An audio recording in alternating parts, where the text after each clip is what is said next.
Aqui, doutora Márcia, é uma trama que a gente vem acompanhando aqui no Balanço Geral, uma história cheia de mistérios, tem muito fantasma do passado aí nessa história que reapareceu para atormentar uma família. Eu estou falando, a senhora bem lembra, do desaparecimento da Marisa da Cruz. Marisa da Cruz, de 37 anos, está prestes a completar 10 meses. A diarista e mãe de 2 filhos é de Bocaiúva do Sul, na região metropolitana de Curitiba, mas ela trabalhava aqui na capital. Ela sumiu, você de casa bem lembra, quando voltava do serviço. Marisa entrou no carro, que mais tarde ficaria comprovado que era do ex-amante, o motorista Sérgio Correia. Eu me lembro muito bem desse caso, doutora, porque fui eu quem fez a primeira reportagem sobre ele lá em Bocaiúva. E aí depois, todos os desdobramentos, a gente seguiu acompanhando, claro, o caso. Sérgio está preso desde que deu entrada no hospital, após ser baleado numa suposta tentativa de assalto. Ele admitiu o seguinte, ter esfaqueado ela e abandonado a Marisa num matagal. Mas ele alega o seguinte, que ela ainda estava viva. Então isso que é um mistério, né? Mistério, ela ainda estava viva, pelo menos é o que diz ele. O homem chegou a indicar o local para a polícia, mas até agora nenhum sinal do paradeiro da Marisa. E a falta de respostas é o que tem trazido mais sofrimento aos parentes. Vamos acompanhar a reportagem, doutora Márcia? Com certeza, estou curiosa. Então confere aí na tela do Balanço Geral.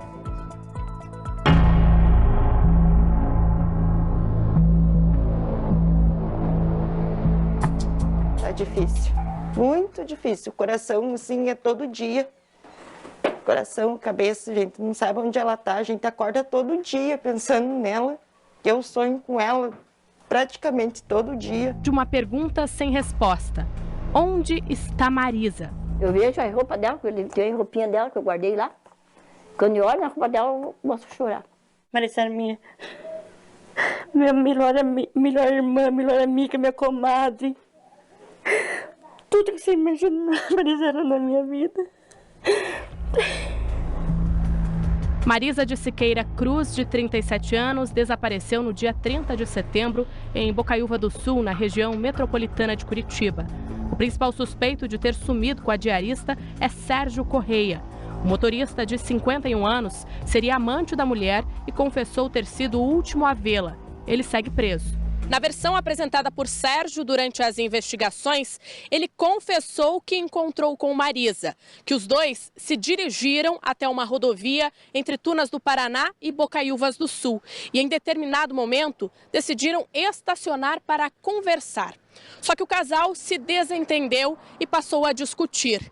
Neste instante, Sérgio conta que Marisa tirou uma faca de dentro da bolsa e tentou agredi-lo. Ele então revidou, tirou a faca da mulher e a golpeou. Neste momento, ele então decidiu abandoná-la na beira da estrada. Dei uma discussão com ela e ela pegou, puxou uma faca pra mim, eu fui me defender. Eu não sei se eu cortei ela no braço, porque assim, eu deixei ela fora do carro. Ela falou, me deixa aqui, me deixa aqui, me deixa aqui. E daí, depois, perdeu um tempo, deixei ela na beira do rio lá. E deixei ela encostada. Ela e a bolsa e tudo. Daí, dali limpa. Daí não mexi mais nada. Por que ela levou ela pro hospital? No desespero.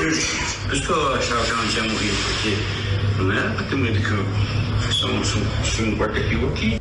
Inúmeras buscas foram feitas por dias e nada de encontrar o corpo. Foi decretada a prisão preventiva de Sérgio Queiroz. Na chegada à delegacia, ele negou o homicídio. Sérgio, você matou a Marisa? Não. Você está arrependido? Mas não matei. Não, como você falou que deu uma facada Eu não matei. Você tem pra falar pro marido e pra família dela, Sérgio? Sérgio. Hã? Ela viva lá. Você deixou ela viva? Sim. É? E aí, o que aconteceu com ela? Ela ficou lá? Viva? Viva. A nossa equipe voltou até a casa de Marisa em Bocaiúva do Sul.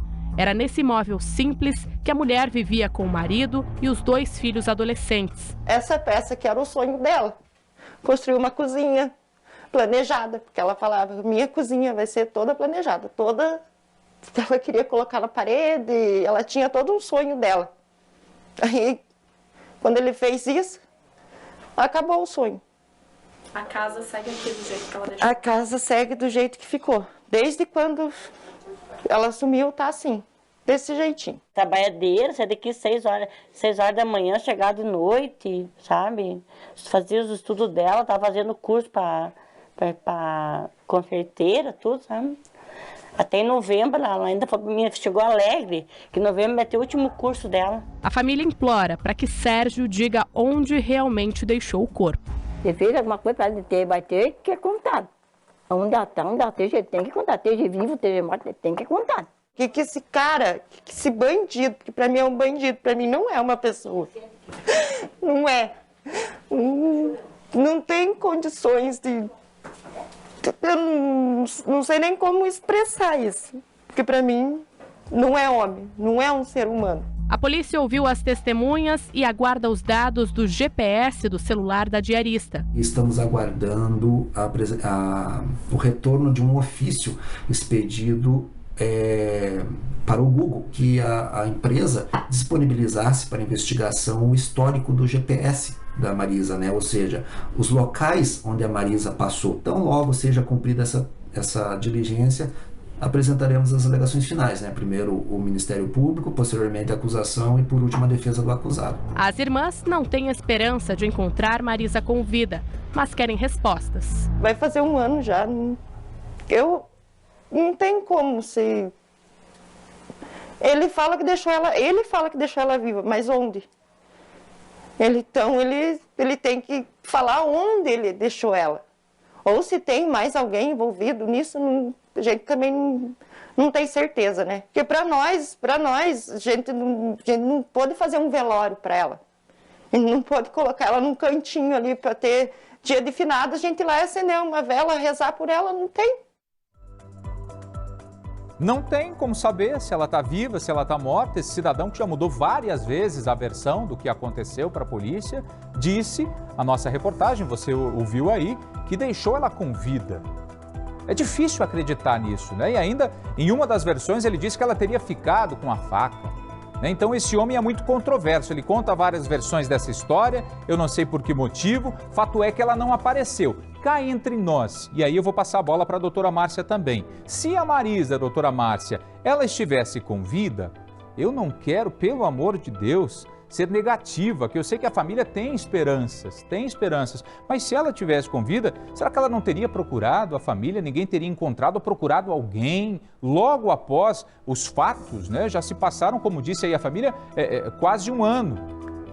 Teríamos dois momentos, um ela teria retornado para casa e o segundo, foi muito divulgado isso, né? Nós divulgamos por vários dias a situação, com a fotografia dela, alguém também teria reconhecido ela em algum outro local, e isso não aconteceu. Quanto ao Sérgio, esse suposto autor do homicídio, porque ele nega o homicídio, vamos lembrar que no primeiro momento ele disse que nem tinha visto ela. Aí apareceu a imagem com ela entrando no carro dele. Aí ele contou que tinha estado com ela. E assim foi. Cada vez que tinha uma prova da versão real, né, ou seja, do que tinha acontecido, aí ele refazia as informações dele. Ou seja, ele é um mentiroso. E o objetivo é muito simples. É se eximir de responsabilidade. Ah, não, eu estive com ela, ela tentou me esfaquear, eu só revidei, mas eu deixei ela com a faca. Não faz nenhum sentido lógico isso, você deixar uma pessoa que te agrediu antes com objeto, que ela poderia continuar te agredindo, né? E o local que ele alega que deixou ela seria um local de fácil encontro, né? Então, nada do que ele diz a partir a não ser as coisas que realmente foram comprovadas antes dele falar. Ele não falou nenhuma novidade quando ele falou, é porque já tinha comprovação. Nada do que ele disse a partir dali é crível. Mas, infelizmente, nós sabemos que até para que a família tenha o conforto ou o luto, é necessário uma resolução. O encontro dela viva ou o encontro dela morta, mas que tenha uma resolução nesse sentido, porque o luto fica em stand-by com o desaparecido, né? Quer dizer, então fica aquela coisa que o sofrimento fica maior ainda, né? Do que um encerramento que é necessário e é digno. Ele se encontra preso e será julgado sim por homicídio, porque existe uma teoria na cabeça das pessoas que não existe na lei. Ah, se não tem o corpo, não tem homicídio. Nós temos várias pessoas condenadas no Brasil, inclusive no Paraná, inclusive aqui mais próximo à nossa região metropolitana em Curitiba, que foram condenados sim, sem o encontro da vítima. Né? Por quê? Porque havia indícios suficientes para dizer não há como a gente dizer que essa pessoa continua viva, então será julgado sim por homicídio, independente da palavra dele ou desse encontro. Agora, seria importante que ele contasse a verdade para dar esse momento de dignidade à Marisa e à família dela, né? Pois é, doutora Márcia, mas parece que ele não está nem um pouco preocupado, interessado em dar dignidade a essa mulher, né? Porque ele conta várias versões, a polícia inclusive já foi em um dos locais em que ele disse que havia abandonado a Marisa, mas não encontrou nada. E aí eu pergunto a você aí de casa, será que estamos de frente a mais um caso em que o corpo não será encontrado da vítima?